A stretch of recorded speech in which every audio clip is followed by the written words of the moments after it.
Hey there, how's it going? It is your muscle building coach, Lee Hayward, back again with another Ask Lee video Q&A.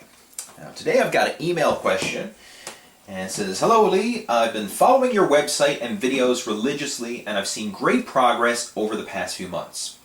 I've got a question that's been nagging me for a while and I hope you might be able to answer it. Here it is. It says there's about 10 different exercises that you can do for the chest or any other muscle group for that matter. Obviously, we can't do them all in a single day since there are time constraints where we have to train multiple muscles in a day, so we're limited in the number of exercises we can do. How do we choose the right exercises out of all the ones present? What are the ideal number of exercises to do for a muscle group?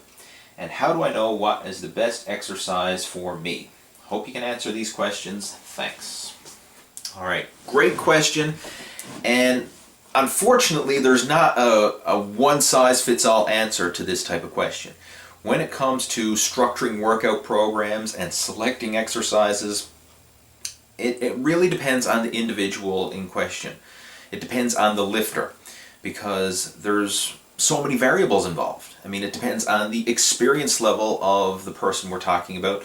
It depends on what they're training for, whether they're training for mass building, fat loss, competition training, power training, whether they're in an active recovery deload phase, whether they're rehabbing from an injury. So there's a lot of different variables involved. So there's not a one-size-fits-all workout program.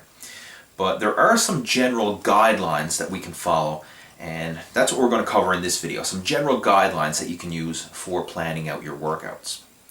Now, in your email, you mentioned chest training as an example. You said there was about 10 different chest exercises. And truth be known, there's a heck of a lot more than 10 exercises you can do for any muscle group. I mean, there's literally dozens of exercises you can do. But we're going to kind of keep it simple and just narrow down into the different categories of exercises. When you're structuring out your body part workouts, a good general rule of thumb is to follow the positions of flexion style of training. Now, what this means is that you're going to train each muscle group through a complete range of motion, meaning a mid-range compound exercise, a fully stretched exercise, and a peak contraction exercise. And this is a good rule of thumb to follow when planning out your body part workouts. So in the case of chest training, a good mid-range compound exercise would be some sort of bench press variation. It doesn't always have to be the flat barbell bench press, but it's some pressing variation. It could be an incline bench, a decline bench, it could be barbell, dumbbell, or it could even be some sort of bench press machine. But some form of pressing exercise where you're training your chest in the mid-range. And how you know an exercise is a mid-range exercise is you're not going to feel an extreme stretch in the bottom of the lift, and at the top you can generally lock it out. So in the case of the bench press, when you lower the bar to your chest, I mean, yes, you feel some strain in your chest, obviously, but your chest is not in a fully stretched position. You can actually rest the bar on your chest, momentarily, of course, but you can rest the bar on your chest and not be under a great deal of strain. And then vice versa, when you lock the weight out at the top, you can actually lock it out and get a break at the top. So the majority of the tension in the exercise, in the bench press, is in the mid-range. That's why it's a mid-range exercise. After that, you want to move on to a stretch exercise. Now, in the case of chest training, a good stretch exercise would be a dumbbell fly. And the idea when you're doing flies is as you lower the weights down, you feel a good stretch throughout the pecs. And you can't hold that bottom tension for long because, I mean, that's where you're feeling the extreme stretch. I mean, that's where all the tension is in the bottom of that movement. But as you lift the weights up to the top, you can actually lock it out and get a little break. So that's how you know it's a stretch exercise, is when you lower it down into the bottom position, you get that really deep stretch in the muscle.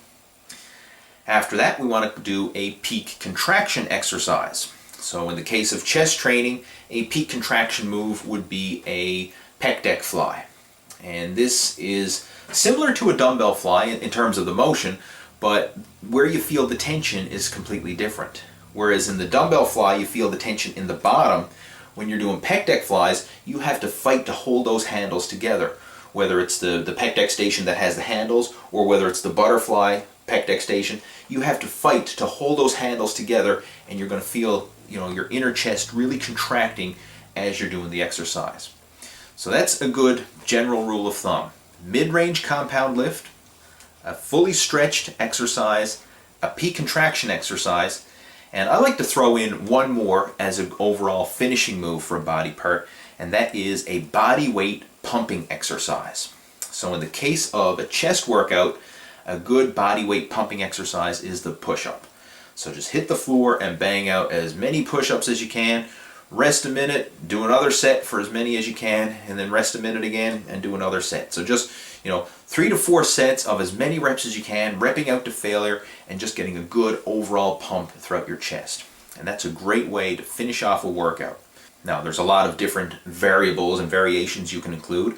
I mean, obviously you can choose different variations of these exercises, and you can cycle through them. I mean, you can follow a set number of exercises for 4 to 6 weeks, and then as you start to plateau or just get bored of those exercises, then you can switch it up and do 4 totally different exercises that still follow the positions of flexion style of training, meaning mid-range, fully stretched, peak contraction, and a body weight pumping move.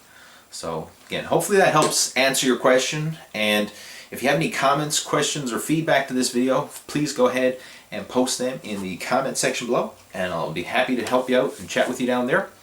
And in the meantime, have yourself a fantastic day, and I'll talk to you soon. Take care. Over and out. And if you'd like to see a complete workout program utilizing these training principles, then just click on the screen to watch my 4-day bodybuilding split routine.